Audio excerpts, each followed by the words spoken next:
महाराष्ट्र में एक भगवान के परम भक्त हुए श्री पुरंदरदास, पुणे के पास में एक पुरंदरपुर नाम की जगह पर रहते थे। ब्राह्मण कुल में जन्मे थे, लेकिन महाकंजूस। अच्छा, कंजूस किसको कहते हैं बताओ? कंजूस जानते हैं किसको कहते हैं? सामर्थ्यवान होते हुए भी जो कभी धन निकालता नहीं है। सामर्थ्य नहीं है फिर नहीं निकालता, वो कंजूस नहीं है। सामर्थ्य होते हुए भी नहीं निकालता, उसको कंजूस कहते हैं। तो पुरंदरदास, एक सरस्वती बाई नाम की कन्या से उनका ब्याह हुआ है। बहुत ध्यान से सुनना, ऐसा नहीं है कि ठाकुर जी भक्तों को ही मिलते हैं, कई बार महासंसारी को भी ठाकुर जी मिलते हैं। रहो एक तरफ, ये दोनों तरफ रहने वाले को ठाकुर जी कभी नहीं मिलते। सब लोग इधर देखो, ध्यान से सुनो। आप सबको आवाज आ रही है हमारी? ध्यान से सुनो। तो पुरंदरदास, एक बार की बात थी कि इनका ब्याह हुआ। सरस्वती बाई इतने कंजूस थे कि इनको ब्याह में एक ही जगह इनकी नजर टिकी हुई थी कि मेरी पत्नी ने कितने गहने पहने, और फेरे लेते लेते भी बोल रहे हैं, सुनो ध्यान से, कोई तुम्हारा पायल उतर ना जाए, कंगन उतर ना जाए, और सुनो कल विदाई के बाद घर पहुंचते सब मुझे दे देना, मैं रख लूंगा तिजोरी में संभाल के, कहीं इधर उधर हो गया तो। बेचारी सरस्वती बाई बोली ठीक है। विदाई होकर के जब घर आए तो घर पे आते ही ना भोजन ना पानी ना जल, कुछ नहीं, सीधे चलो लाओ सब सामग्री उतार दो, ये नाक वाला भी उतार दो, कान वाला भी उतार दो, सिर वाला सब उतार के दे दो। पत्नी ने सब उतार दिया, हाथ के कंगन वंगन सब उतरवा दिए, उनके पैर की पाजे वाजे कुछ नहीं पहनने दिया। सरस्वती बाई बोली, माता पिता बड़े लोग कहते हैं कि सूना नहीं रहना चाहिए सौभाग्यवती नारी को, अशुभ होता है। अरे देवी, तुम जानती नहीं हो कितने चोर चकटे घूमते रहते हैं, कोई ले गया तो निकाल के फिर क्या करोगी? बोले एक नाक की बाली तो रहने दीजिए, ये नाक का कांटा तो रहने दीजिए, बाकी सब ले लीजिए। बोले हाँ ठीक है, एक काम करो, एक पहन के रखो, बाकी सब दे दो। सब उतरवा करके रख लिया। कोरी घूमती है उनकी पत्नी, एक चीज नहीं पहनने देती, पता नहीं इधर उधर कर दिया, मेरे साले का कहीं मना गया, कहीं रात में आके बहन के कंगन उतार के ले गया तो। ऐसी सोच। कंजूसाई केवल क्रिया में नहीं होती, कई लोगों की बुद्धि में भी कंजूसाई होती है। वो यही सोचते रहते हैं, इसने निकाल लिए होंगे, इसने ले लिए होंगे, यहां से वहां चले गए, इतना ज्यादा ये नहीं होना चाहिए। तो पुरंदरदास महाकंजूस, लेकिन उनकी पत्नी सरस्वती बाई परम भक्ता थी। वो बस यही सोचती रहती थी कि कभी इनकी बुद्धि सुधरेगी, कभी हम भी दान पुण्य करेंगे, हम भी कभी ब्राह्मणों को घर बुलाएंगे, कभी कथा कराएंगे, आदि आदि सब करेंगे। लेकिन कभी हुआ नहीं। सालों निकल गए कथा को, विवाह को। पुरंदरदास की स्थिति ऐसी कि होली दिवाली पर पत्नी कहती कि मुझे मायके जाना है, तो स्वयं नहीं जाते, साले को बुलवाते, तुम लेके जाओ, नहीं तो मेरा खर्चा हो जाएगा इसको लेके जाने आने। इतने कंजूस। ठाकुर जी रीझ गए, बोले तेरी कंजूसाई से रीझ गए हम, एक बार तेरे पास जरूर आवेंगे। और एक बार पुरंदरदास जी अपनी दुकान पर बैठे थे और ठाकुर जी एक दीनहीन से ब्राह्मण का रूप धारण करके, बिल्कुल सामान्य से वस्त्र पहन करके, बिल्कुल अकिंचन बन करके और उसकी दुकान पर पहुंच गए। ब्याज पे पैसे देते थे ये, इनका काम क्या था? ब्याज पे पैसे देना।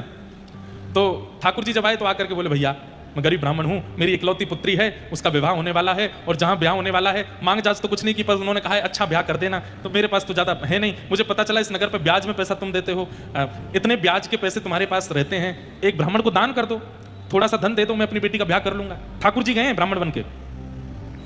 पुरंदरदास बोला ये कहां से बला आ गई मेरे ऊपर, अरे भैया मेरे पास इतनी व्यवस्था नहीं है, और ऐसा नहीं है, ऐसा टालने लगे। अरे भैया आप कर सकते हो, आप सर्वसमर्थ हो, आप कर सकते हो, देख लीजिए ना।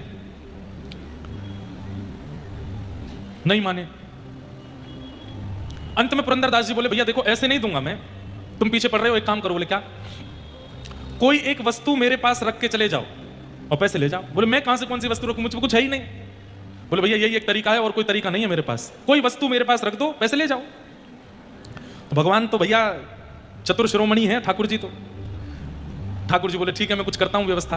पुरंदरदास के घर पहुंच गए ठाकुर जी, और पुरंदरदास के घर के पास जाके उसकी पत्नी के आगे इतना रोए, आपके पतिदेव पूरी दुनिया को पैसा ब्याज पे देते हैं, एक ब्राह्मण को थोड़ा सा पैसा देने में उनकी इतनी हालत खराब हो रही है।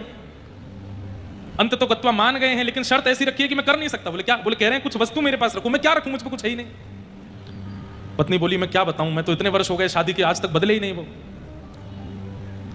तो भगवान भी ऐसे अद्भुत, देवी अब तुम ही मेरी रक्षा करो, मैं अपनी बेटी का ब्याह कैसे करूंगा, किस मुंह से घर जाऊंगा बिना पैसे लिए, मैं कैसे करूं, मैं कैसे उनको समझाऊं। ठाकुर जी बोले अब मेरे पे और कोई रास्ता नहीं है, अब एक ही रास्ता है। बोले क्या? सोई ठाकुर जी ने विष की एक शीशी निकाली और निकाल करके बोले मैं विष पी जाऊंगा, तुम्हारे द्वार पर ही प्राण त्याग दूंगा, अब तो यही एक उपचार है और कोई उपचार नहीं है। और जैसे ही विष निकाल करके, अब तो इतने में ही वो सरस्वती बाई, नहीं नहीं नहीं आप ये मत करो, ये मत करो, आप एक काम करिए। बोले क्या? ये मेरी नाक की एक कील है, ये रख लीजिए, इसको आप कहीं बेच दोगे तो 2-2.5 हज़ार रुपए आपको मिल जाएंगे, आप अपनी बेटी का ब्याह कर लेना। पुरंदरदास, वो ब्राह्मण जो बन के भगवान गए थे, वो सोने की कील लेकर के बड़े खुश, अरे बिटिया मुझ पे कभी अवसर मिलेगा मैं वापस करने आऊंगा। बोले कोई बात नहीं, आप तो जब वापस करने आएंगे तब तक शायद मैं जीवित ना बचूं, क्योंकि रात को आते ही पतिदेव इसको ही देखते हैं। वो इतने कंजूस हैं, उसको भी रोज देखते हैं कि है कि नहीं, और रात में जब नहीं दिखेगी तो वो तो मेरे प्राण हरण कर ही लेंगे। आप ले जाइए अपनी पुत्री का ब्याह अच्छे से करना। लेकिन ठाकुर जी भी बड़े चतुर, वो कील लेके ही गए पुरंदरदास के पास, बोले एक वस्तु है, मैं गिरवी रखने को तैयार हूं। पुरंदरदास बोले दिखाओ। जैसे ही हाथ में वो कील रखी, ये तो मैंने देखी है कहीं। बोले अब तुमने कहां देखी मुझे नहीं पता, पर मेरे पास यही वस्तु, तुम कहां से लाए? बोले मैं कहीं से भी लाया हूं, तुमको वस्तु रखने से मतलब है, मुझे पैसा दो। पुरंदरदास ने उस कील को रखा अंदर, चाबी से तिजोरी बंद की, कुछ रुपया निकाल करके भगवान को दे दिए। बोले अब चलो दुकान बंद करो, मैं अब घर पहुंचता हूं। अपनी पत्नी बड़ी दानवीर बनती है, उसको बताता हूं। दुकान में एक बालक काम करता था, वो दौड़ के गया सरस्वती बाई से जाके बोला भाभी माँ आज बचो आप। बोले क्यों? बोले आपने किसी को नाक की कील दी थी? बोले हाँ, एक दीन हिंसा ब्राह्मण है, उसने जाके वो सेठ जी को दे दी है, और वहीं जाके गिरवी रखवाई। अब सेठ जी आ रहे हैं, पुरंदरदास आ रहे हैं। अब तो वो विठल भगवान का एक चित्र लगा था घर में, रोने लगे। बोले मेरे पति आज मेरे प्राण हरण कर लेंगे, हे नाथ मेरी रक्षा करो, मैं उनके हाथों मरूं, उससे अच्छा यह है कि मैं स्वयं अपने प्राण त्याग देती हूं। पर नाथ मैंने कुछ गलत नहीं किया, मैंने तो एक ब्राह्मण की सेवा की। और एक विष का पात्र लेकर के वो पत्नी खड़ी हो गई। बोले नाथ बस मैं अब इसको पान करके अपने प्राण त्याग दूंगी, क्योंकि उनकी खड़ी खोटी भाषा और वो जो व्यवहार करेंगे वो मैं सहन नहीं कर पाऊंगी। मैंने तो एक ब्राह्मण की बालिका के विवाह के लिए सत्कर्म किया, लेकिन सब गलत हो गया। इतने में ही पुरंदरदास आ गए, सरस्वती बाई, और जैसे सरस्वती बाई ने पीछे देखा, खन्न से एक आवाज हुई जो कि पुरंदरदास ने भी सुनी और सरस्वती बाई ने भी सुनी। वो आवाज कहां से हुई? जो विष का पात्र हाथ में था उसके अंदर से आवाज आई थी, खन्न जैसे कोई चीज गिरी हो। और जैसे ही हटा करके देखा तो वो नाक की जो कील थी वो उसके अंदर पड़ी थी। पुरंदरदास ने जैसे ही देखा, बोले ये नाक की कील यहां कैसे आई? पत्नी ने बताया, बोले ये तो यहीं थी। वो नहीं, मैं अपनी दुकान में रख के आया हूं, यहां कैसे आई? पत्नी का हाथ पकड़ के फिर दुकान में लेके गए, तिजोरी खोल करके देखी तो कील वहां नहीं थी। कैसे हो सकता है? तो पत्नी ने पूरा वृत्तांत बताया, और वृत्तांत बता के कहा मैं तो प्राण त्याग रही थी ठाकुर जी के आगे बैठ करके, उन्होंने ही रक्षा की। दोनों के नेत्र एक साथ बंद हुए, और वो जो दीनहीन सा ब्राह्मण कभी दुकान पे कभी घर पे जो भ्रमण कर रहा था, उसी के रूप में साक्षात पंढरीनाथ के दर्शन होने लगे, साक्षात विठोबा के दर्शन होने लगे। पुरंदरदास घुटनों पर बैठ गया, इतना रोया कि मैंने अपने ठाकुर जी को दुकान पे खड़ा रखा, वो याचना कर रहे थे कि धन दे दो, और मैं उनसे मना करता रहा। मैंने अपने ठाकुर को इतना कष्ट दिया, अरे क्या कर लिया इतनी संपत्ति बचा के, सोना बचा करके। उसी समय सब कुछ विक्रय करके उससे जो भी धन आया, दोनों पति पत्नी पंढरपुर चले गए, और फिर आजीवन पंढरपुर में ही रहे, ठाकुर जी की सन्निधि में रहे कि नाथ आपको मैंने अपनी दुकान पर खड़ा रखा, अब जीवन पर्यंत आपके दरबार पर खड़ा रहूंगा, मैं द्वार पर खड़ा रहूंगा। यह कथा मैंने क्यों सुनाई?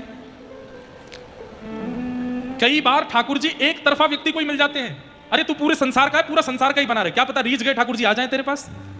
और पुरंदरदास के पास जाकर के भक्त बना करके उसको पूर्ण रूपेण इस तरफ ले लिया। ये बीच वाले ठाकुर जी को प्रिय नहीं, जो उधर भी हैं इधर भी हैं, बीच वाले नहीं, या तो इधर ही रहो या उधर ही रहो। अरे ऐसो हाय सो ओ ऐसो चटक मटक सो ठाकुर, तीनों लोकन मुँह में लाए, ऐसो चटक मटक सो ठाकुर, तीनों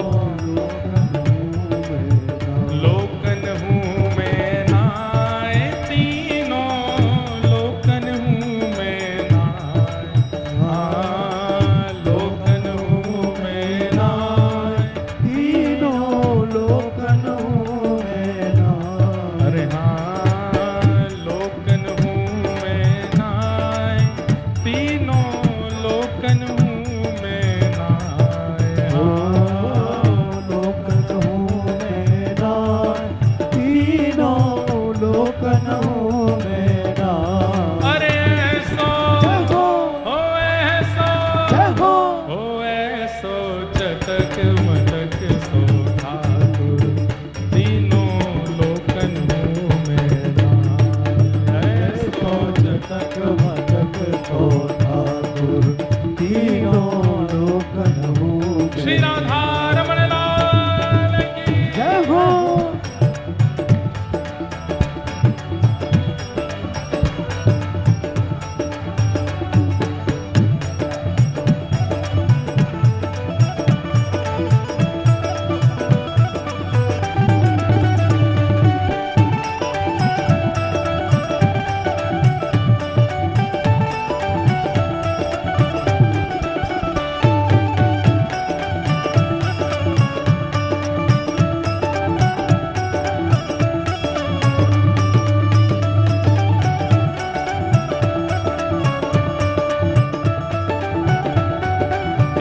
ठाकुर जी। ओ तीन थोड़ ते टेढ़ो दिखे, तीन थोड़ ते टेढ़ो दिखे, तीन थोड़ ते टेढ़ो दिखे, तीन ठोर ते टेढ़ो दिखे, नटकी सी चलगत यह सीखे, नटकी सी चलगत यह सीखे, तिरछे नैन चलावे तीखे, तिरछे नैन चलावे तीखे, ओ तिरछे नैन चलावे तीखे, तिरछे नैन चलावे तीखे, ओ तिरछे नैन चलावे तीखे, ओ तिरछे नैन चलावे तीखे, सब देवन को देव, हाँ सब देवन को देव हो, सब देवन को देव, तो ये ब्रज में घेर गाए, हाँ सब देवन को देव तो ये ब्रज में घेरेगा। ओ ऐसो, जय हो, ओ ऐसो, जय हो, ओ ऐसो चटक मटक सो ठाकुर, तीनों लोक झूमे नाम, ऐसो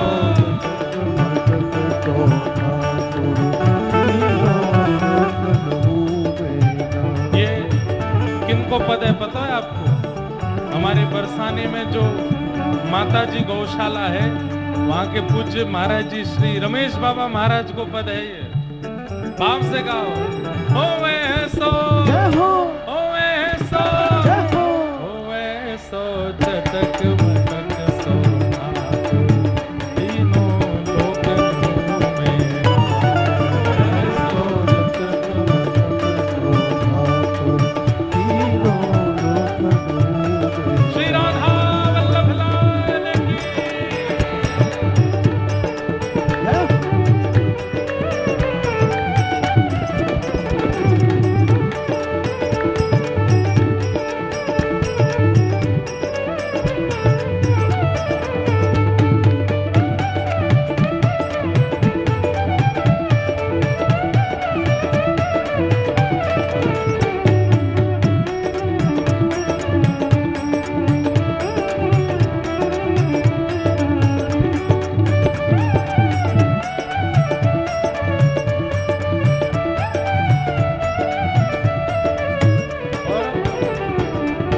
ब्रह्मा मोह कियो पछतायो, ब्रह्मा मोह कियो पछतायो, ब्रह्मा मोह कियो पछतायो, ब्रह्मा मोह कियो पछतायो, दर्शन को शिव ब्रज में आयो, दर्शन को शिव शिव, ब्रज में आयो, दर्शन को शिव ब्रज में आयो, दर्शन को शिव ब्रज में आयो, हे मान इंद्र को दूर भगायो, मान इंद्र को दूर भगायो, मान इंद्र को दूर भगायो, मान इंद्र को दूर भगायो, हे मान इंद्र को दूर भगायो, मान इंद्र को दूर भगायो, ऐसो वैभव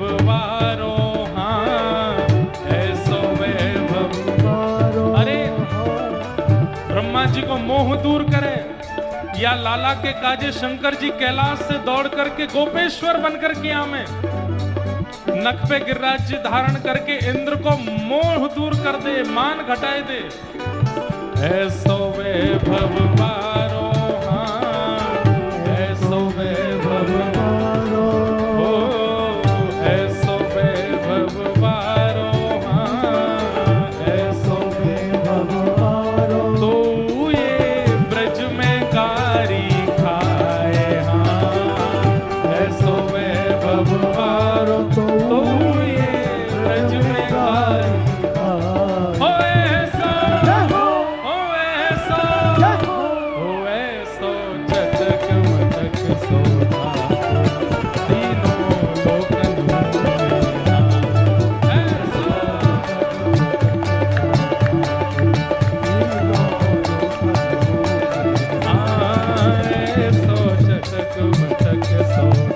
ठाकुर तीनों लोकन हूँ मैं नाम।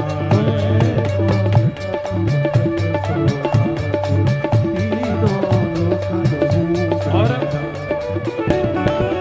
बड़े बड़े असुरन को मारे, बड़े बड़े असुरन को मारो, बड़े बड़े असुरन को मारे, बड़े बड़े असुरन को मारे, नाग कालिया पकड़ पछाड़े, नाग कालिया पकड़ पड़ाए, नाग कालिया पकड़ पछाड़े, नाग कालिया पकड़ पड़ाए, हे 7 दिनन तक गिरिवर धारे, 7 दिनन तक गिरवर धारे, ओ 7 दिनन तक गिरिवर धारे, 7 दिनन तक गिरवर धारे, 7 दिनन तक गिरिवर धारे, 7 दिनन तक गिरवर धारे, ऐसो बलि तो हाँ, ऐसो बलि तो ओ ऐसो बलि तो खेलन में ग्वालन सो पिट जाए, हाँ ऐसो बलि तो खेलन में ग्वालन सो पिट जाए, ओ ऐसो ओ ऐसो चटक मटक सो ठाकुर तीनों लोकन हूँ मैं नाम। ऐसो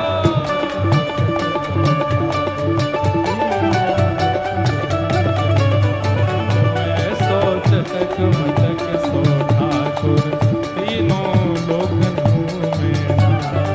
ऐसो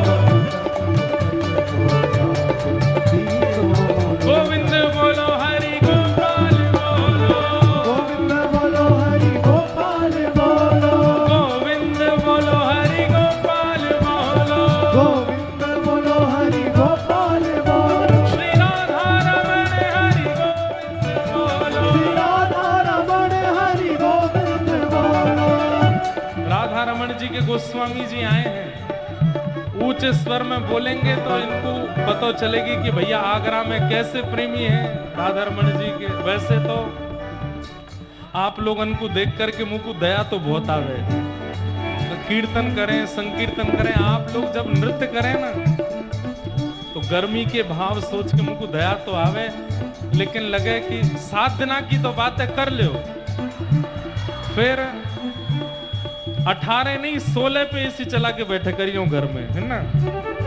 अभी गाय लो राधा रमण हरि गो